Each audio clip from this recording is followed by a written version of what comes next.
Ryan's already been in. Ryan, what's my review? It was really good. You had a bunch of like random stuff that I've never heard of, like bee pollen. And, The bee pollen? what's the peanut butter thing? Hisoka. Hisoka. That's my favorite topping.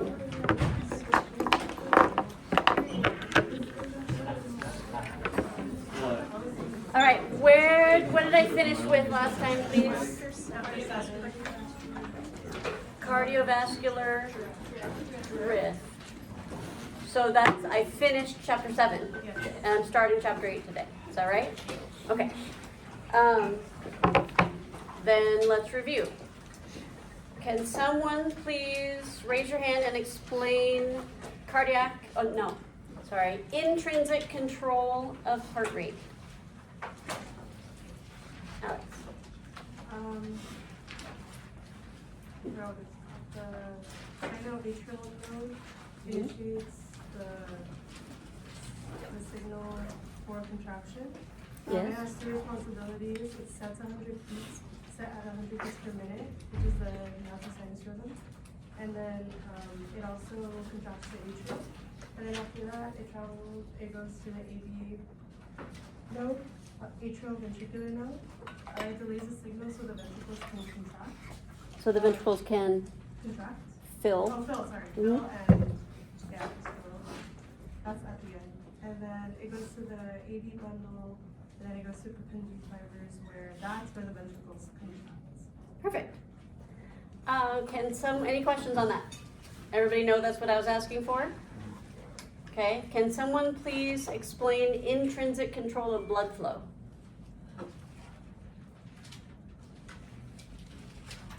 Shannon? That's when chemoreceptors and the arterioles sense localized local conditions for either to trigger vasodilation. Those conditions include a increase in pH because of an increase in hydrogen, an increase in temperature, an increase in carbon dioxide, a decrease in oxygen, and an increase in lactic acid. Very good. Sensed by the chemoreceptors causing vasodilation. Great. Any questions on that? Can someone explain extrinsic control of blood flow? Go ahead. That's where epinephrine is sensed by the receptors in the arterioles and causes vasoconstriction everywhere in the body except in the vessels near the skin. Where it causes it causes vasodilation for the purpose of sweating for thermoregulation. Awesome. Okay. Can someone explain cardiovascular drift? Go ahead. An increase in heart rate without an increase in intensity, and it usually happens in hot environments with prolonged exercise. Good. Can you explain the sequence of events that causes it to happen? You have an increase in sweat, so the increase of sweat, which then decreases plasma volume, which then decreases hematocrit, which then decreases the total blood volume. Okay, so we actually don't need the hematocrit in there. Oh, okay. Hematocrit will have an effect here as well, but I didn't show you that pathway. It's a little harder to follow. That's why you're getting stuck. Okay. So just go decrease plasma volume means decrease total blood volume. And then what happens after that? Decrease end diastolic volume, Mm-hmm. and then decrease stroke volume. Good. So because the stroke volume is dropping,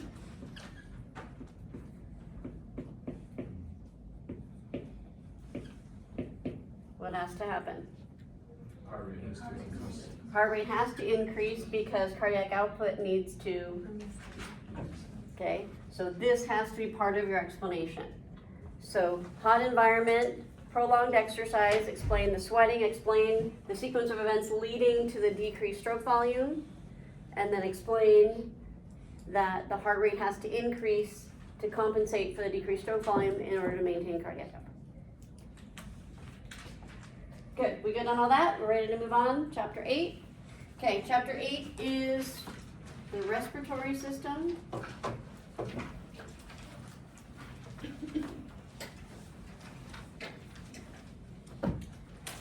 So we are going to split respiration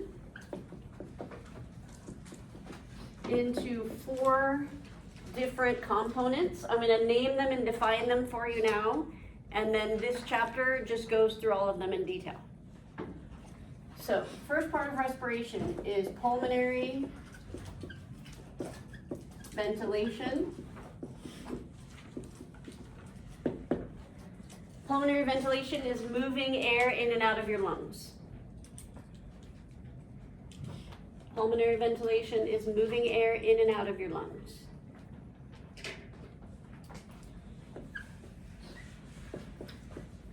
Then we have pulmonary diffusion.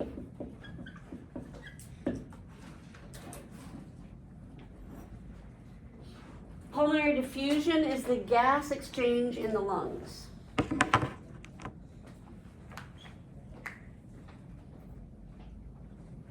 Pulmonary diffusion is the gas exchange in the lungs.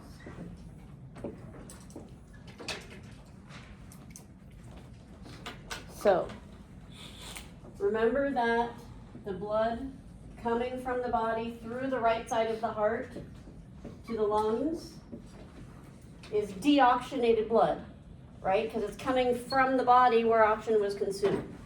So the blood that's coming from the right side of the heart into the lungs is coming there to pick up oxygen. So the oxygen is going to move from the lungs into the blood. This blood also has a lot of carbon dioxide in it because the muscles are producing carbon dioxide. So the carbon dioxide is going to diffuse from the blood into the lungs so that we can exhale it. So that's the gas exchange. Oxygen going from the lungs into the blood, carbon dioxide going from the blood into the lungs. And then the blood that's going back through the left side of the heart is oxygenated. Okay, so pulmonary diffusion is the gas exchange in the lungs. Oxygen moving from the lungs into the blood, carbon dioxide moving from the blood into the lungs.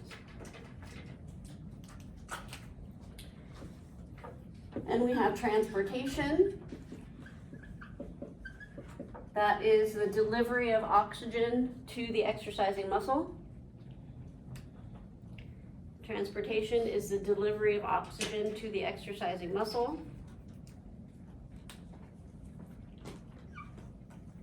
And then capillary diffusion is the gas exchange at the muscle.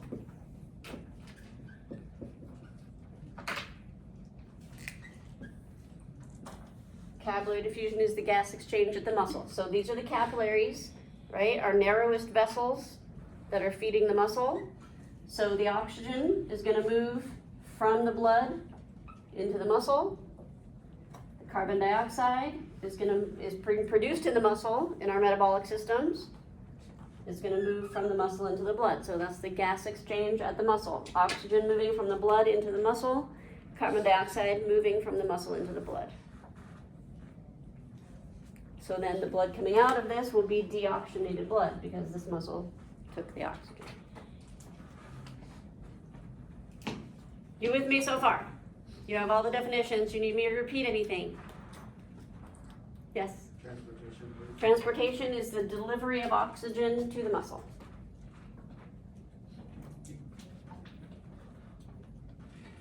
Anything else you need me to repeat? Yes? What was the first one? First one, pulmonary ventilation, moving air in and out of the lungs. So that's the one we're going to start with now, go into detail on how we get air to move in and out of the lungs.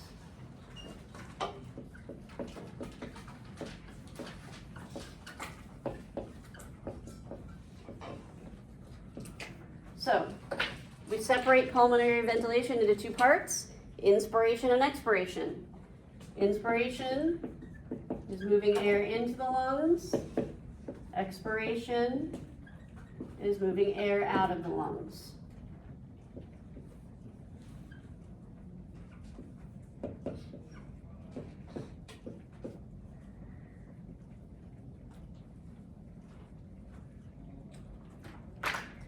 Okay, let's start with inspiration. How we get air to come into the lungs. So, most people think air coming into the lungs causes the lungs to expand. That is not the case. The expansion of the lungs causes air to move in. Okay, so when we're explaining the process of inspiration, it does not begin with air coming into the lungs. It ends with air coming into the lungs. So we need to talk about how do we get the air coming into the lungs. So, we talked about this briefly. We did the venous return mechanisms in here, right? I never did the venous return mechanisms? Okay, I need to go back and do that. That was in chapter 7. Okay. But I did cardiovascular drift? Yes. Okay. So, well, then we haven't talked about this yet. Your torso is separated by the diaphragm muscle. Separates your torso into the thoracic cavity and the abdominal cavity. When the diaphragm is relaxed, it is curved upwards. Okay, your lungs are in your thoracic cavity, so when the diaphragm is relaxed and curved upward, it's compressing your lungs. So when you want to bring air into your lungs, you contract your diaphragm. That's your breathing muscle. When you contract your diaphragm, it flattens out. That allows the lungs to expand. So, contraction of the diaphragm flattens out, lungs expand. When the lungs expand, that's an increase of volume inside the lungs. That means there's more space. When you increase the amount of space inside the lungs, you decrease the pressure inside the lungs between the oxygen molecules. Okay, if they're in a small space, they're crammed together, that's high pressure. If they're in a big space, they spread apart, that's low pressure. Okay, so if we were to take all 40 of you and try to smash you into that closet has a very small volume, a very small amount of space, so you guys would be squeezed together, high pressure. So volume and pressure have an inverse relationship. When volume goes down, like in the case of the closet, pressure goes up, molecules are smashed together. Okay, if I were to take the same 40 of you and go into 159, that's twice as big, you would have space to spread out. That's an increase in volume, which allows a decrease in pressure. Okay, so this is Boyle's law. Boyle's law says that there's an inverse relationship between pressure and volume. Boyle's law says that there's an inverse relationship between pressure and volume. That means as one goes up, the other goes down.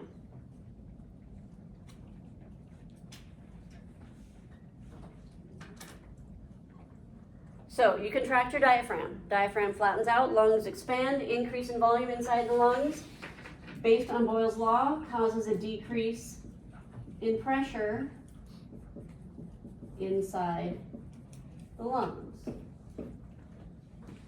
Okay, so low pressure inside the lungs as compared to the outside air.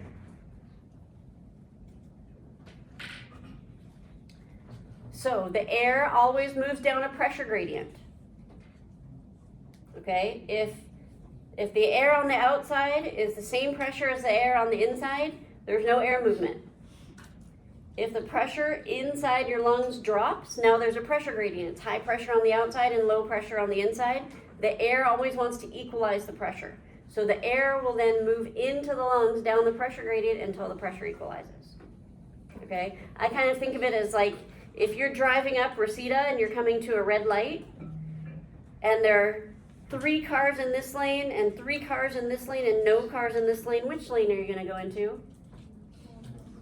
The empty one. You naturally want to go to where there's more space to even it out, right? And then if there's 3 cars in every lane, it doesn't matter where you go. But if there's a lot of space in one area and a little bit of space in the other area, the air wants to move to equalize the pressure, okay? So we contract the diaphragm, lungs expand, increase in lungs based on Boyle's law, we know causes a decrease in pressure. This creates a pressure gradient. Pressure gradient means there's a difference in pressure between the two areas. And the air will always flow down the pressure gradient from higher pressure to lower pressure. That brings the air in. You're basically creating a vacuum. Kind of like if you take one of those little plastic syringes and try to suck water up into it. Have you ever done that? When you pull up on the plunger, it increases the volume inside, increases the amount of space, open space you have inside the plunger.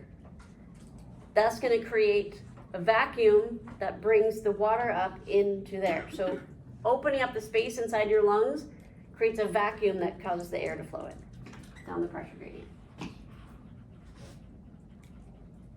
So that's how we get air into the lungs, because we create the pressure gradient. Okay? The pressure on the outside air is not going to change unless you go to altitude where there's lower pressure of oxygen, which we'll talk about again in a minute. But air in the outside, the pressure of the air, oxygen in the outside air is not going to change. What's going to change is the pressure inside your lungs as you move your diaphragm up and down. Okay? So flattening out the diaphragm increases the volume of the lungs, decreases the pressure. Now the pressure inside is lower than the pressure outside, so the air comes in to equalize the pressure. Okay? So when you're explaining inspiration, you do not start with air flowing into the lungs. You start with the contraction of the diaphragm. Explain how Boyle's law fits in here. Describe the pressure gradient. Pressure in the outside air is higher than the pressure inside the lungs, therefore the air moves into the lungs to equalize the pressure. Questions on inspiration? Okay. So inspiration is an active process. If I say something is an active process, that means it requires a muscle contraction to happen. Something that happens without a muscle contraction is considered passive. So inspiration is always active. It requires a contraction of the diaphragm. And the contraction of the diaphragm is involuntary. It's happening on its own, but you can control it if you want to. You can send signals from your brain to contract your diaphragm. What that feels like to you is, I'm going to take a breath in. And you know how to do that. You contract your diaphragm. Okay, for expiration, all you have to do is relax the diaphragm. If you relax the diaphragm, it curves upwards, which compresses the lungs.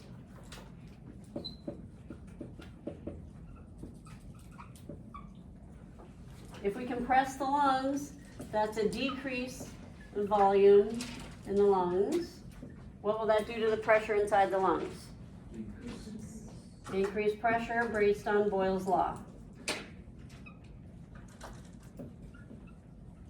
Now we've created another pressure gradient.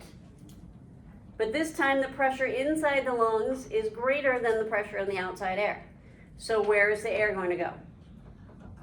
It's going to go out to equalize the pressure. Okay, so for expiration, you relax the diaphragm. It curves up, compressing the lungs, decreasing the volume of the lungs, which based on Boyle's law causes an increase in pressure. That creates a pressure gradient, which means there's a difference in pressure in the two areas. Higher pressure inside the lungs than the outside air, therefore the air moves out of the lungs to equalize the pressure. So is that active or passive? What's the muscle contraction? Is it active or passive? It's passive. You're relaxing the diaphragm. If you contract the diaphragm, you're going to bring air into your lungs. All you have to do to move the air out of your lungs is relax the diaphragm. So it's passive.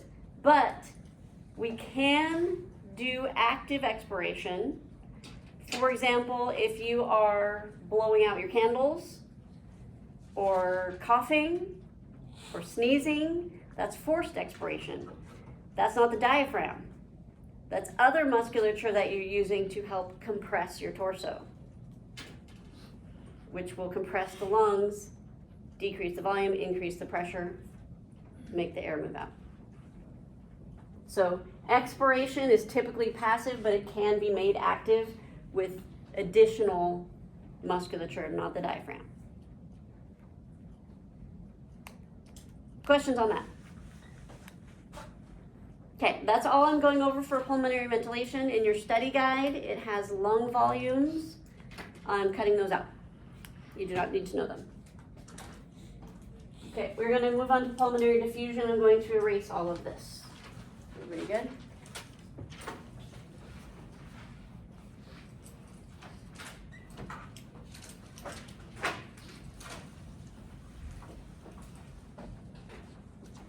Okay, pulmonary diffusion, the gas exchange in the lungs. So, let me show you a big picture where we are.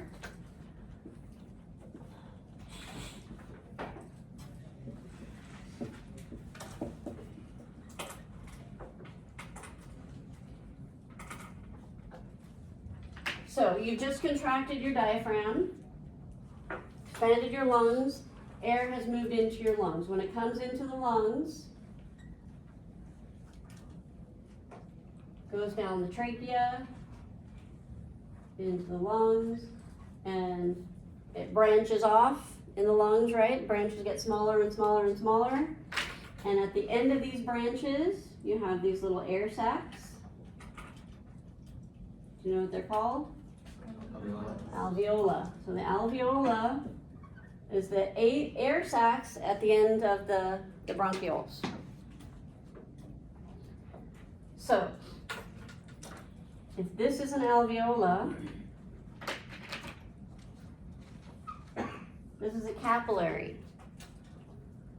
The alveola are surrounded by capillaries. So when the blood is coming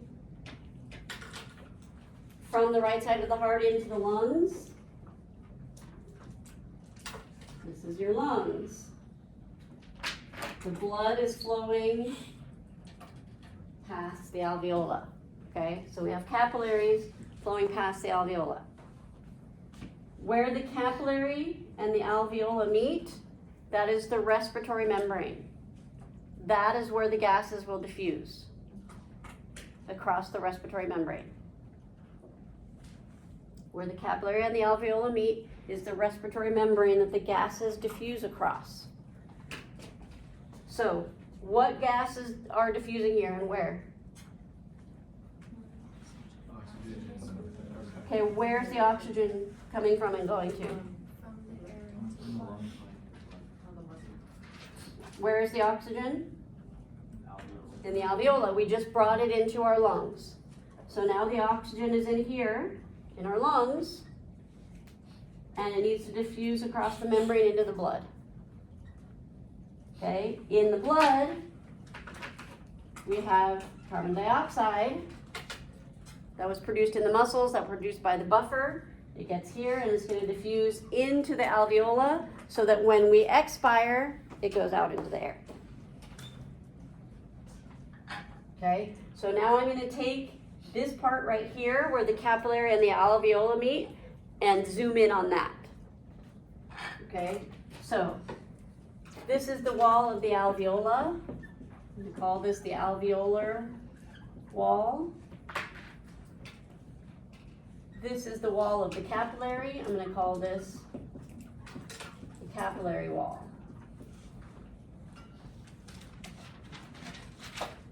The alveolar wall has a membrane. The capillary wall also has a membrane. Okay, we'll call this the alveolar basement membrane. And we'll call this the capillary basement membrane.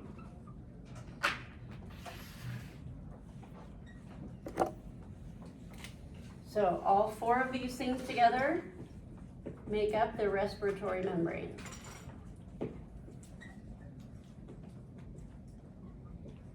respiratory membrane is what the gases have to diffuse across. There are 4 parts to it. Alveolar wall, alveolar basement membrane, capillary wall, capillary basement membrane. Okay, so this is the lungs. This is the blood. So, we're breathing oxygen into our lungs. We just described how we get it there. There are other gases that we're breathing in, but we're mainly concerned with the oxygen. We'll talk about the other gases in a minute. That needs to diffuse across the respiratory membrane and go into the blood. The carbon dioxide is in the blood, produced by the metabolic system, produced by the bicarbonate buffer. It needs to diffuse across the respiratory membrane into the lungs so we can expire it.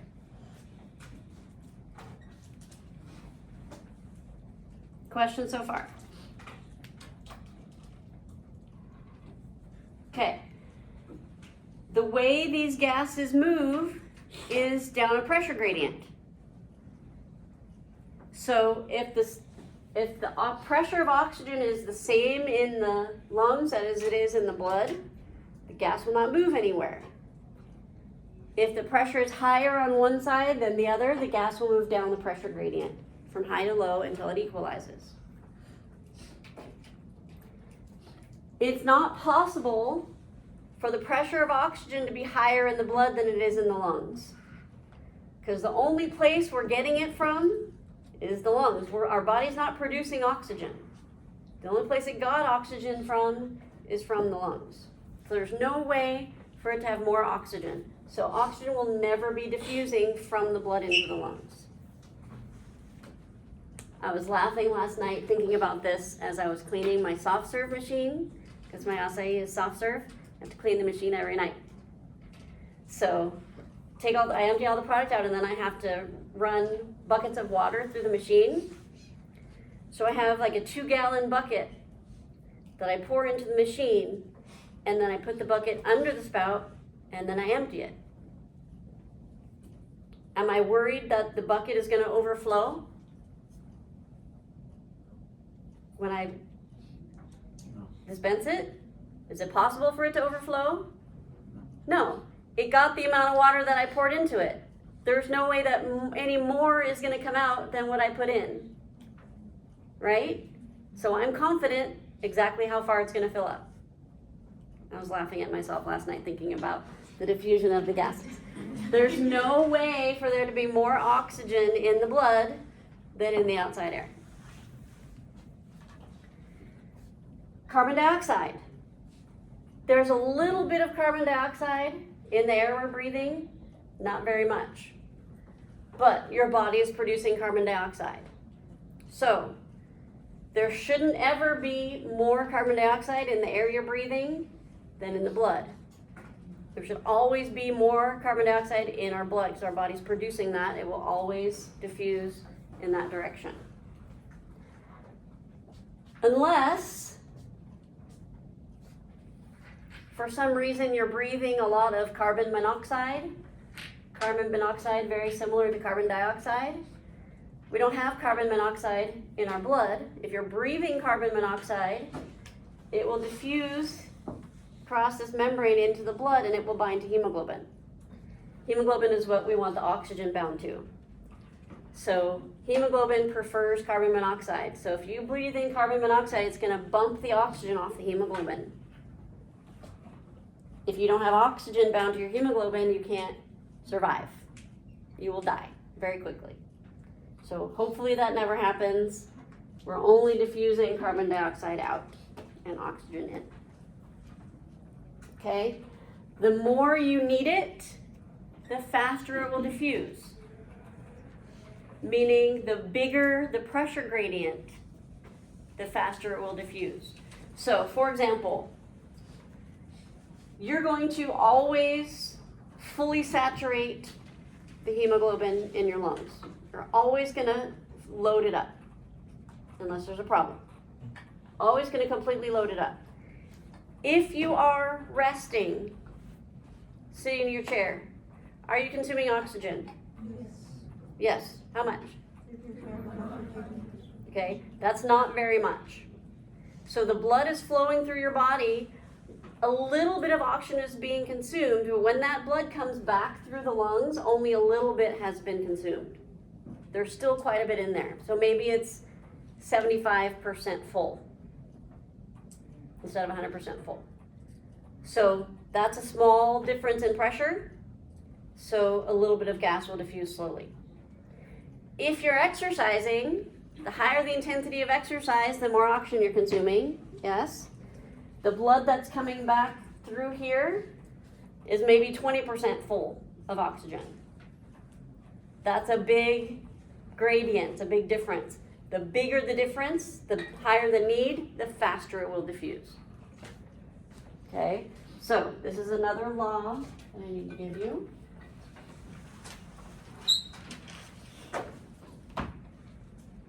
This is Fick's law. It's a long one, so I'm going to write it out. So that I know you have time to write it out, because I'm writing it out, and then I will explain it to you. Fick's law says the rate of diffusion is proportional to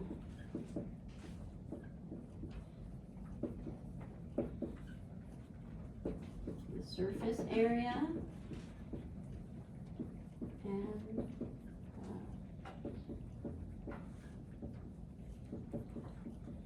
partial pressure gas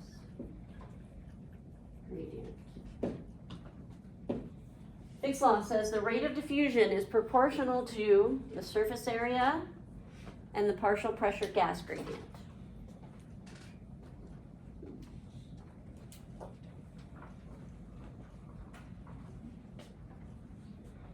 Does everybody have it written down? Okay, let's translate it. What does the rate mean? Speed. What is diffusion? The movement of the gas across the membrane. So the rate of diffusion means the speed of the gas moving across the membrane. What does it mean to be proportional? Same direct relationship. If it has a direct relationship or a proportional relationship, when one goes up, the other goes up. One goes down, the other goes down. So, rate of diffusion is proportional to the speed of the movement of the gas goes along with the surface area. The surface area that's being referred to here is the respiratory membrane. So remember, the respiratory membrane is where the capillary meets the alveola. So if we have just one little piece of respiratory membrane there, it's like going to a concert at the Staples Center and they only have one gate open for entry. It's slow. They open more gates. We have more points of entry. It's going to be faster diffusion. Instead of one person going through at a time, 100 people can go through at a time. It's faster diffusion because you have more surface area devoted to respiratory membrane. Okay, so the surface area refers to surface area devoted to a respiratory membrane where the gases can exchange. So the rate of diffusion is proportional to the surface area. Are we okay with that part? Okay, partial pressure gas gradient. What's a gradient? The difference in pressure. So like I already explained, the bigger the difference in pressure, the faster the gas will diffuse because you need it more. Partial pressure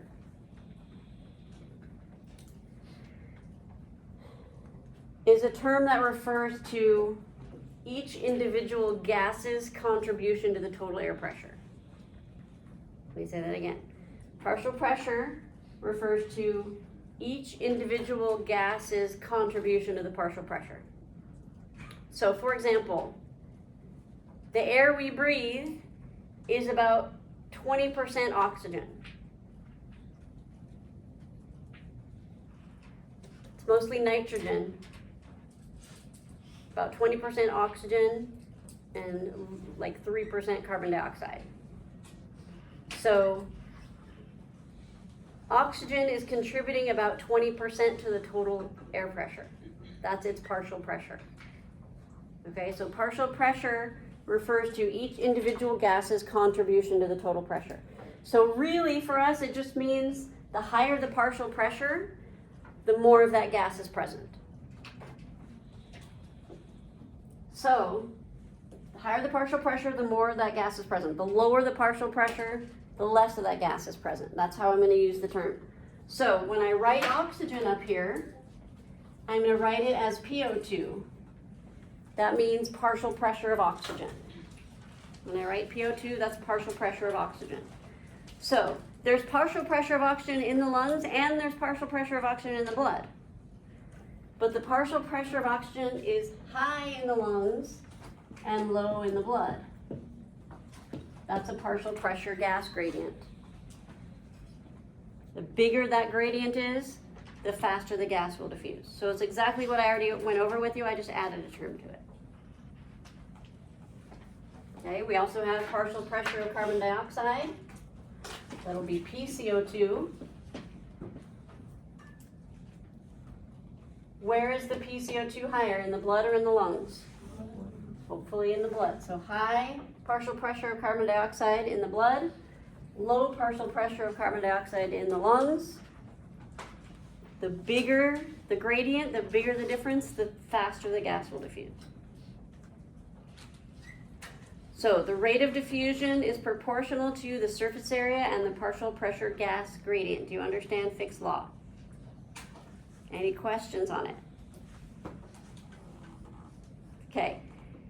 In your study guide, it will also have Dalton's law and Henry's law. I'm cutting those out. You do not need to know them. You need to know Boyle's law that goes along with pulmonary ventilation, and you need to know Fick's law that goes along with pulmonary diffusion.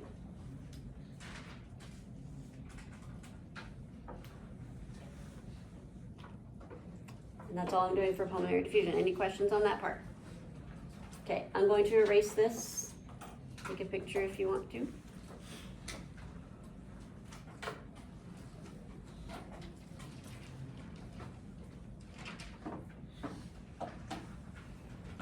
Okay.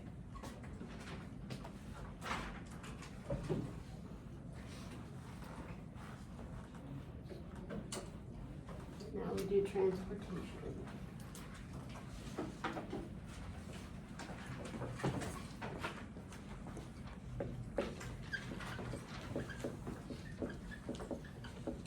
Transportation, delivery of oxygen to the exercising muscle.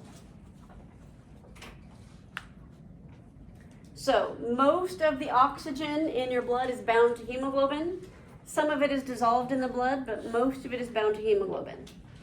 So, when the hemoglobin is carrying oxygen, it can be called oxyhemoglobin.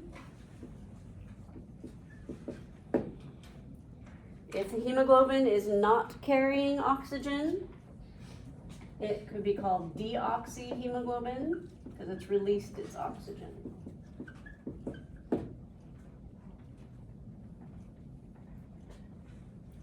So oxyhemoglobin is hemoglobin that's carrying oxygen. Deoxyhemoglobin is hemoglobin that's not carrying oxygen. Where would we find deoxyhemoglobin?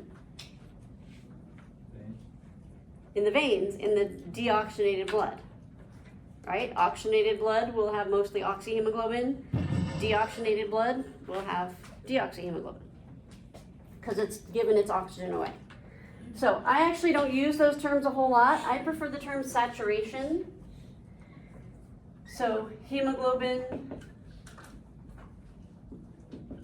saturation. If hemoglobin saturation is high, that means it's carrying a lot of oxygen.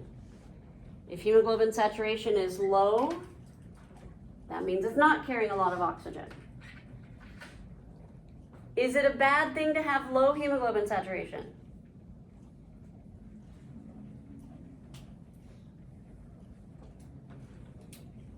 What do you think? Is it a bad thing to have low hemoglobin saturation? Total or like a certain point in the body? That's a great question. It depends, right? if we're in the lungs, is it a bad thing to have low hemoglobin saturation? Yeah, in the lungs, we want our hemoglobin to be fully saturated. That's where we're reloading.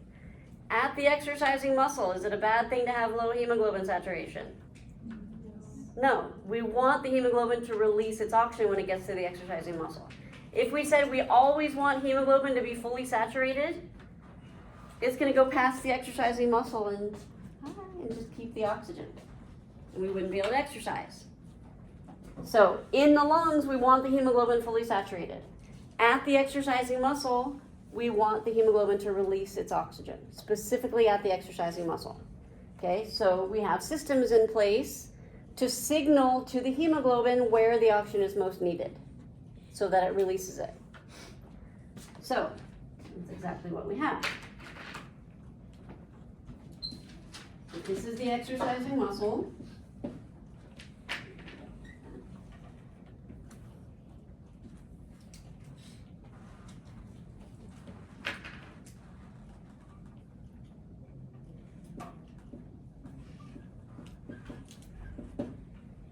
If this is the exercising muscle, what's happening to this arteriole? Vasodilation. What's causing that? Epinephrine is not causing vasodilation here. Okay, so what's causing vasodilation here? What are the conditions?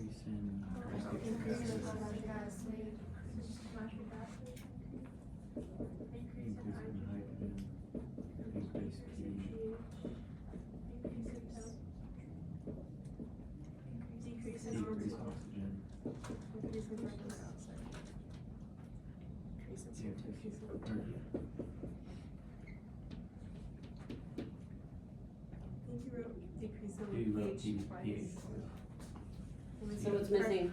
Okay, I'm putting PO2 and PCO2 now. Okay, so this exercising muscle is producing these conditions, which you should understand, sensed by the chemoreceptors causing vasodilation. That vasodilation is going to increase blood flow to this muscle. This blood has hemoglobin bound to oxygen, oxyhemoglobin. These conditions are the signal to the hemoglobin. This is where the oxygen is needed and will cause the hemoglobin to release its oxygen. Specifically,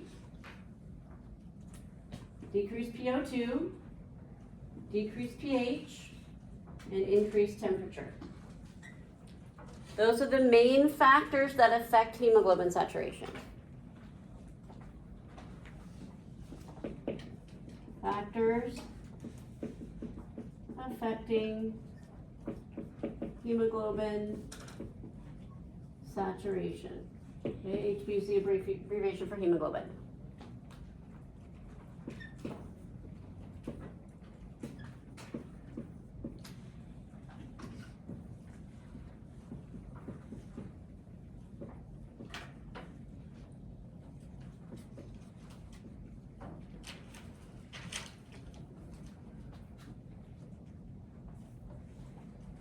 So these factors that are affecting hemoglobin saturation are conditions at the exercising muscle. So a decrease in PO2 will cause a decrease in hemoglobin saturation.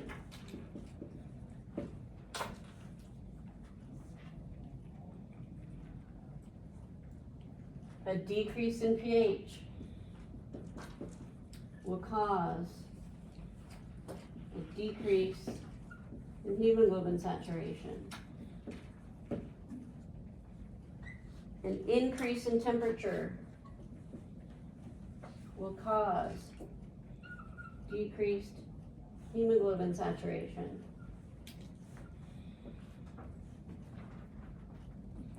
The purpose of this is how we convince the hemoglobin to drop off the oxygen at the exercising muscle. This is how we convince the hemoglobin to drop off the oxygen at the exercising muscle. we create conditions that make hemoglobin lose its affinity for oxygen. Doesn't want to hold it anymore. So, if I had a multiple choice question, which of the following factors will decrease hemoglobin saturation? Select all that apply.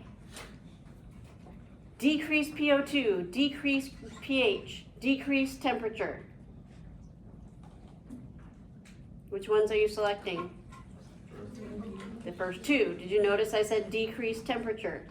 Decreased temperature is not happening at the exercising muscle. So pay attention to that. Also, if I put increased pH, that would be incorrect. So you need to know what those terms mean and why they're happening at the exercising muscle. Okay? There are graphs for each of these. I'm going to draw the graph for this one. And then I'm going to go back and catch what I missed at the end of chapter 7, and then we'll do these on Wednesday.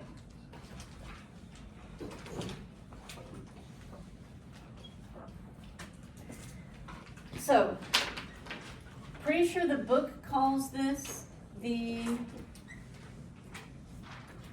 I think they might call it the oxyhemoglobin saturation graph. I'm not sure what the book calls it. Might be deoxyhemoglobin saturation. I'm not sure what it's called in the book. I just call it the hemoglobin saturation graph. I don't even need to write that.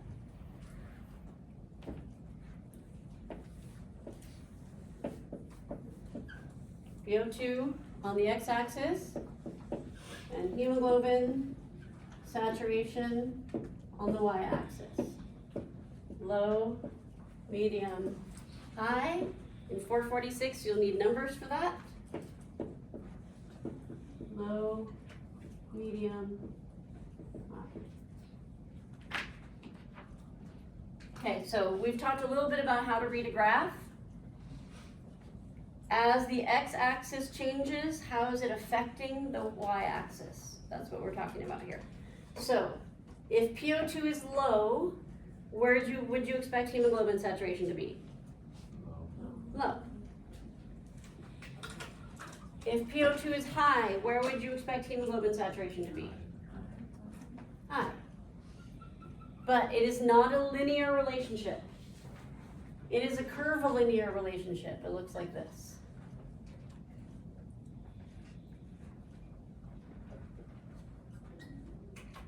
So when we read this graph, we actually read it in this direction, because if we're following the hemoglobin from the lungs to the muscle, where is hemoglobin saturation highest? At the lungs. That's also where the PO2 is highest. In the lungs, hemoglobin is fully saturated. Where is PO2 low? At the exercising muscle. So we're following the blood from the lungs. As it approaches the exercising muscle, where the PO2 is low, it's going to start releasing its oxygen. Okay, when it gets there, it's going to dump it. So this graph is saying hemoglobin saturation is high, where PO2 is high in the lungs. As the hemoglobin approaches the exercising muscle where the PO2 is low, it's going to release its oxygen. It loses its affinity for oxygen, doesn't want it anymore. Okay, so when you're drawing this graph and you put the points here, the curve is important. The way you draw the curve is important. If you draw the curve like this, it's incorrect. So if you draw it like this, that means there's a rapid drop off at first and then it slows down. That's not what's happening. It's a slow drop off at first and then it speeds up. So it should look like an S. This one doesn't look like an S. This one looks like an S. Questions on that? Okay, I'm going to review this on Wednesday and then we'll draw graphs for the other two, but I need to go back to the venous return mechanisms. Sorry about that.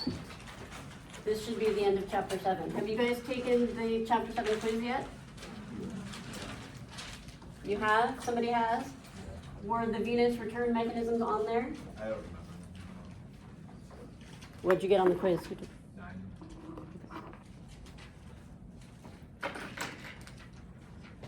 This one.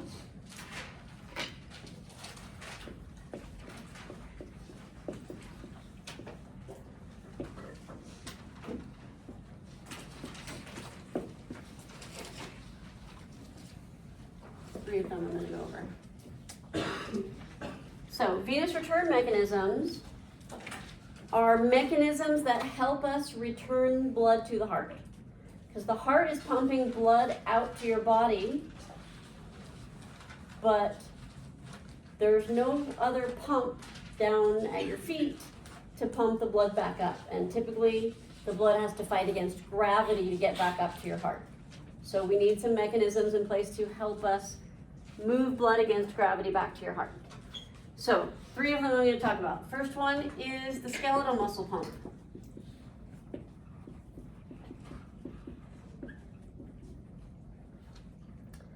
So, if these are your calf muscles, deep inside there you have veins. When you contract your calf muscles, for example by walking around, calf muscles contract, they're going to compress the vein. If you compress the vein, the blood has to move, right? So, if you squeeze it, the blood would run out in either direction, right? Except that the veins have one-way valves that only allow flow in one direction. That direction is up towards the heart. It can't backflow.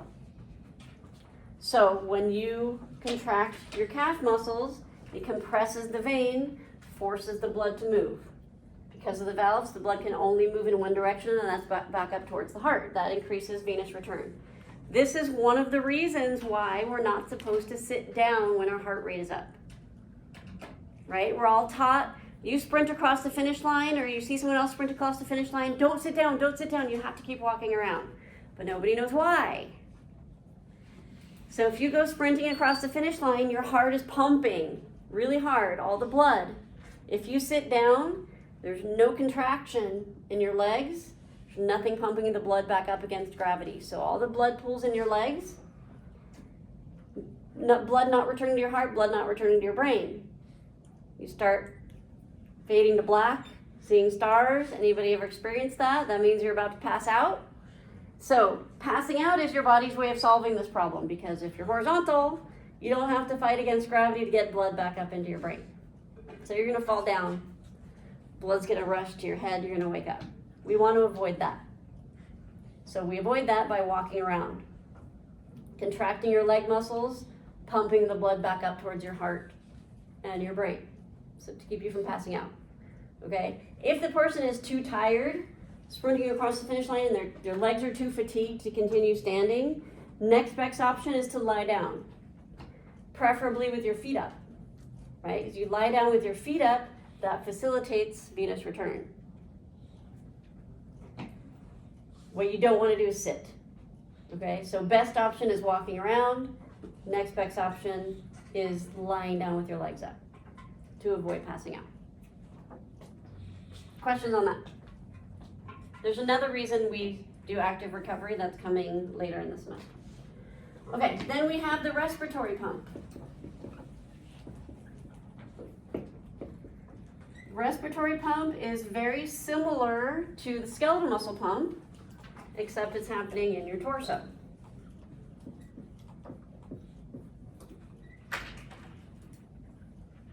What's this muscle called? How do you spell it?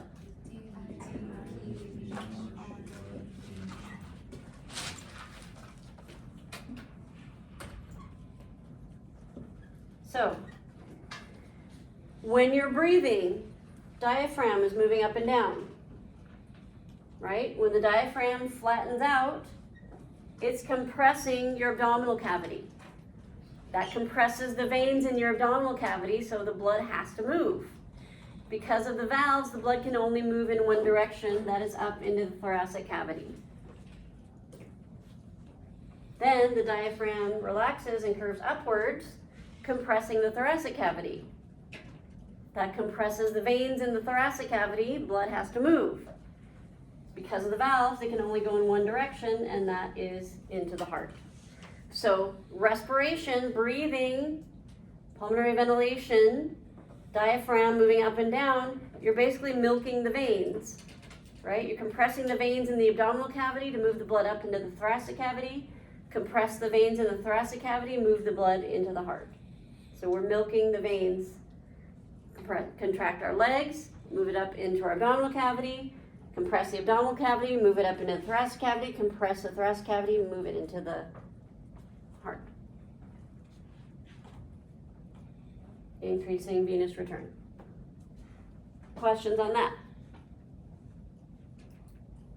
Yes? So what's the reasoning when they make you, just breathe through your nose after like a crazy workout? Is it to also like lower your heart rate, or is it doing that too? Yeah, it's kind of old school. To be breathing through your nose when you're exercising at a high intensity is not realistic. You need to be breathing through your mouth when you're exercising at high intensity to get the amount of oxygen in that you need. The purpose of that, maybe during recovery, is to help you slow down your breathing. But again, that rapid breathing is part of recovery, right? Helping you blow off carbon dioxide, bring in more oxygen. So taking slow, deep breaths helps activate the parasympathetic nervous system, which could be some of the reasoning behind it, but I think that's kind of an outdated idea. Okay, any other questions on the respiratory pump?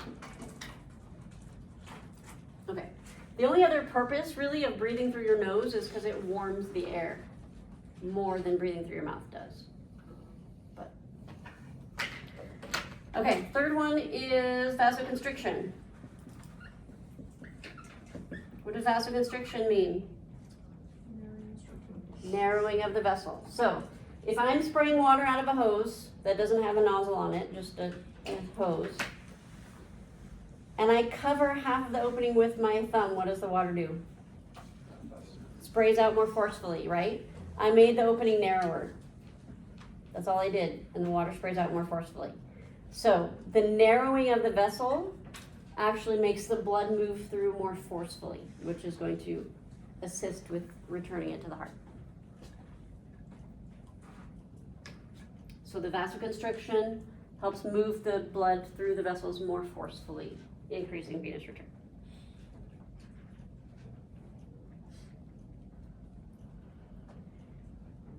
That was a lot of information. How's your brain? These two chapters, in my opinion, the cardiovascular control and the respiratory system, are the least applied. So I think they're the hardest to focus on.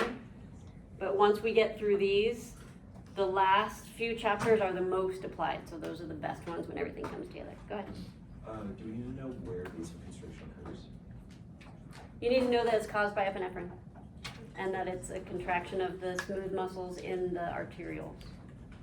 All right, I'm going to stop there. We will finish chapter 8 on Wednesday, and then Monday is holiday, right? And then Wednesday review, following Monday